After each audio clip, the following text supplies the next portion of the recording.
Hello everyone, thank you for being here for this second day of REALX Global. I know how much thought has gone into developing such a rich and interesting programme, delivered in such an immersive way, and it is testament to how innovative we can be as professionals and investors, but also as people, that we can bring so many together to discuss these important issues. So thank you to everyone for making this such a success.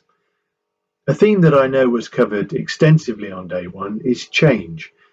Changing capital flows, changes in the performance of markets and sectors, as well as changing appetites of investors for risk and return. I too want to begin today by discussing change, but of a more fundamental kind, which is something that I think underpins all these important areas. And the change that I'm referring to is about changing how we think about value. If COVID-19 has had one effect, it has been to make everyone pause for a moment to think about what is truly valuable to them as professionals, to their shareholders and clients, to the wider economy, and indeed to the societies we live in, and that these all sustain. So while the pandemic has brought great disruption in focusing on what our priorities should be, it does provide us with an opportunity to reset. Now, for those interested in real estate investment, not just in EMEA and Asia, but across the world, the reset and the drive to get back to business present a real challenge. Because no matter how established real estate's long-term interest as an asset class might have been, we are now in a new world. There is no escaping the fact that the quality of the return to business and urban life will have major long-term relevance to the way the sector performs and also for how we as a species live day to day. In the short term, RICS is helping build safe resumption of built environment activity via its reopening guides. These are great confidence building tools whose ongoing adoption support the daily activity of everyone connected. But stepping back, the potential medium-term impacts of the pandemic, social distancing, reduced occupation and demand for more flexible working will also be conditioned as they combine with well-known longer-term macro trends from demographic shifts to urbanisation and of course climate change.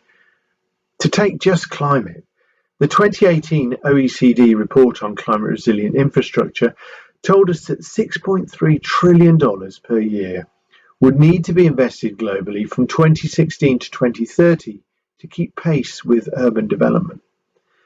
COVID has done nothing to diminish this need, and this is to say nothing of meeting the Sustainable Development Goals and the Paris Agreement commitments.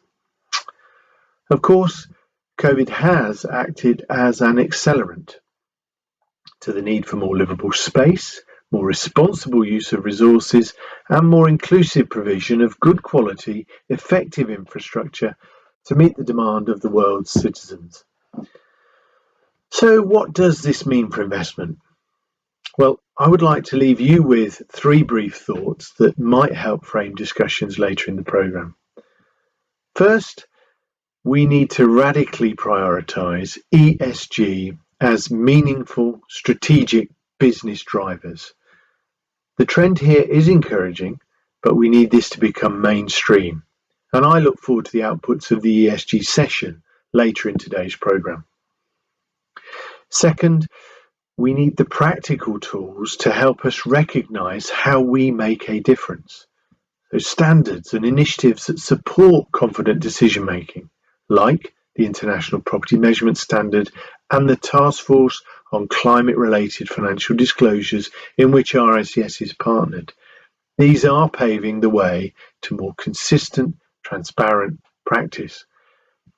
Finally, and perhaps most importantly, we need a shared understanding that the only source of true value is what improves the lives of those around us and our ability to live in a sustainable way in harmony with the planet.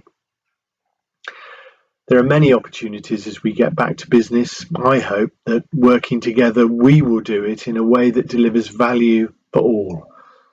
Thank you very much for your attention. I hope you enjoy the rest of the programme and have a great day.